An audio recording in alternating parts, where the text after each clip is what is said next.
Are we in? Oh yeah, we're totally in. All right. Can you hear the raindrops? It's not too good to have the slide halfway out.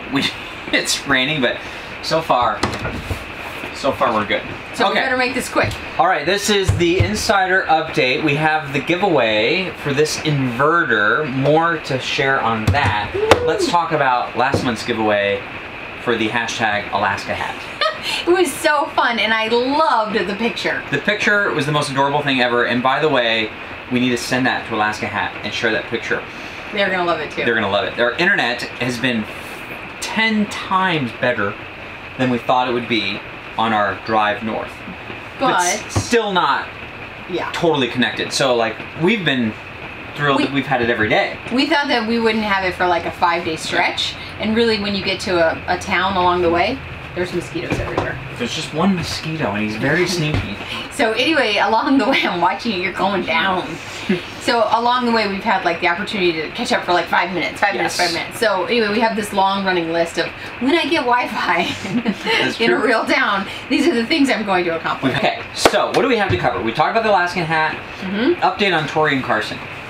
Both good. Tomorrow's episode is, you're gonna see me drop Carson off at his summer camp. Yes. And so we hear from him periodically. He's having a good time. We do hear from him more than we thought we would, which is what we said in the video. But we didn't hear from him at all for 2 weeks. But we didn't realize that the camp does that on purpose. You're not supposed to contact home for 2 weeks because they don't want you to get homesick. Yes. So anyway, but he's doing great, and today is his first day up in the air where he's actually flying the plane. Yeah, well, he's at an aviation summer camp, in case you don't know, because the episode's tomorrow. Yes, and he is there because he wants to be in aviation when he grows up, whenever that is. So it's when do we all grow up? Yeah. Never. Yes. But when he gets older, he wants to fly planes, and so we thought this would be a really neat opportunity. And so it's just been Caleb, Trish, and I, and the drive has been kind of a breeze. Yeah. And I know a lot of that's because the expectation and the stories of the road being so bad, 90% of it's like better than most road conditions, and the little bit of that's bad is flagged, so it's been pretty simple. But forgot to tell you where we are. We are at Delta Junction. This is it, the end of the Alaska Highway. End of the Alaska Highway. And we were just over there a little bit ago taking pictures with the big end of the Alaskan Highway post. Yes, I think we have to rewind and talk about the road though. It has been 90%, totally amazing, great roads, can go at the maximum speed that you are comfortable with. But there are some gravel areas, there are some potholes and dips, what they call ice heaves. No, so dry heaves. Wait, ice heaves? Dry heaves, not dry heaves. They're ice heaves. Okay. So, so anyway, we don't want to tell you that, we don't want to put your guard down. Keep your guard high. Be prepared if you're coming to Alaska. Get yourself a ball.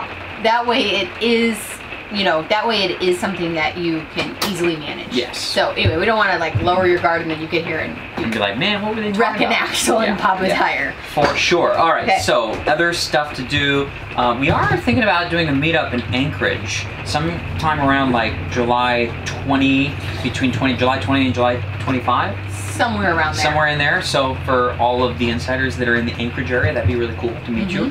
Just other observations we've made on the road is there is every single type of RV we've ever seen. There are SUVs pulling pop-ups, there are Freightliner Class C's, there are Class A's, Did you get B's, C's, I think so. No. No. I did, when you said that, I just saw one of those SUVs.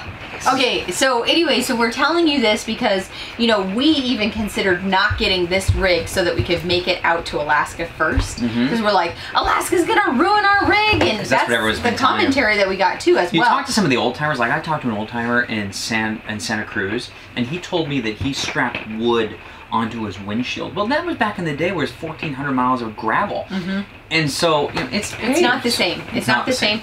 And so if there's a pop-up. Yeah, a pop-up just drove by, and that's and a family of 5. What is that, like a RAV5? One of those Mitsubishi, or I forgot what brand it is, but they just rolled up with a pop-up. Okay, so that literally proves our point that you could come up here with anything. Just as long as you're prepared, you have like definitely backup tires and things like that. Oh my gosh, and the views, it's just so expansive. It's amazing. Yeah, and the other thing is, we can't wait to share like our fuel log and all of that. And that does get expensive, but you do not have to stay in an RV park the entire time you're here. No. The entire time we went up, in Canada, it's called Crown Land, and in the States, it's called BLM. So there is a place for you to pull over everywhere if you just want to rest, make lunch, spend the night, whatever you want. I think on 2 occasions we stayed the night at like a chain-up area on the side of the road, which is pretty cool. Yeah. So anyway, there's plenty of places to rest, and there's plenty of places to kind of take the sting out of the cost of fuel to get up here.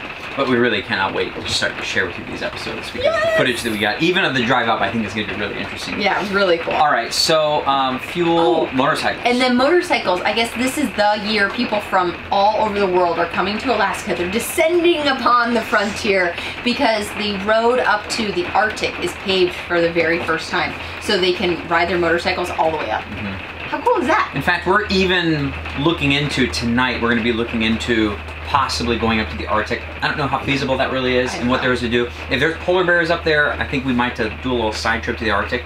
We're considering it. We don't know yet. We don't know all the details. We don't know. All right. So that's all that. That's the journey north. That's what's been happening. I did want to say one thing, because we're putting out the Calgary episode and it's really great. We're putting that out tomorrow. But one thing that I did not include in it, and I wanted to make sure that all of you are aware, is that when you're visiting big towns, Calgary, New York, Vancouver, Chicago, San Francisco, be aware of your surroundings. Caleb and I, after we dropped Mark and Carson off at the airport, we decided, well, why don't we have a city day together and we'll go look around. And we got followed. So someone was following us, and then I stopped, and Caleb was the one who's like, Mom, someone's following us. I'm like, no. And so anyway, I turned, he stopped. We went, he stopped. We went again, he stopped. I was like, oh crap. Okay, so I like got Caleb in front of me, and we I have chills on my jaw right now, because it really was real. So anyway, and we went into this coffee shop, and then he watched us, and then he just looked, and then he turned around and walked away. So he was like considering, what do I do now? And then he just left us alone. So, and then we got in the truck, locked the doors, we left. But that can happen to anybody, and I just want to make sure that you keep your eyes peeled, and that if you have kids, they're like close to you and things like that. So anyway, I just think that it's important that once in a while people bring it up so that you stay alert, because it's so easy to be like, yay, selfie, woohoo, and then kind of forget who's around you. Well, and who's a target, right? The people who are distracted and they're on their phone and whatnot, the people who are not walking on purpose. So yeah, in a big city, definitely need to be alert. So anyway, that's it. Put that under your hat, so the next time you're in we have different issues up here in Alaska. We have to be looking for bears.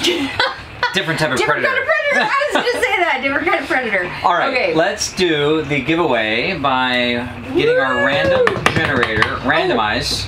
Okay, before we call it, okay, 238. Before we tell you the name, if this does not apply to you, oh yes, and you do not need this in any way, well, maybe you already have an inverter, or maybe you don't have an RV, or maybe you're like, I don't need this. Yeah, I have no idea what that even does. We have a consolation idea. Yes, so you just email us and let us know, yes, I want that, or no, just give me the consolation prize. And the consolation prize, Bree with Olive Olay doesn't know this yet, but I'm sure she's going to be cool with it. We are going to make an Olive Olay gift basket with olive oils and vinegars. We'll and give rubs. her a dollar amount, and then she can put together a really nice package. Yes, for you. and then she'll send it out to you, right, Bree?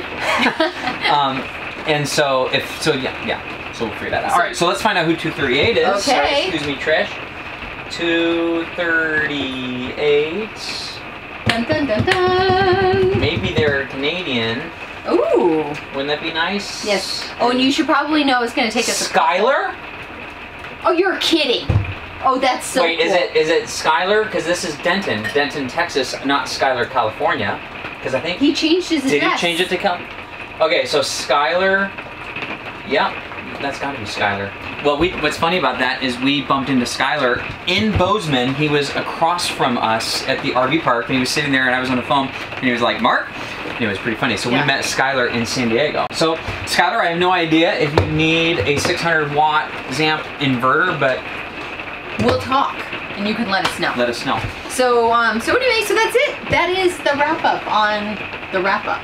The wrap-up on the wrap-up. That's the KYD Insider update for right now. And man, are we so grateful for this community. Words can't express.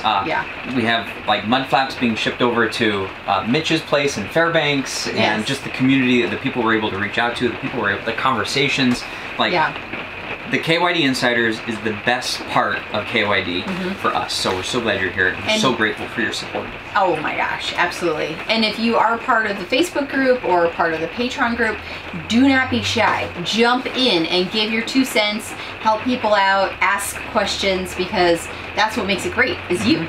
Yeah. And someone was telling us about their caravan up here, and they're like, it's just so nice to have people around you that want to be helpful. And I thought to myself, we have that. It's so cool. It's called the KYD Insiders. So anyway, it's just really nice to have you here with us on the journey. All right, so now we're off to Fairbanks, and we've got some things planned to do up there, including putting on the rock tamers, which are going to be behind the bumper, prevent all that mud up on the RV. And that's it. That's it. Catch you later. Bye for now.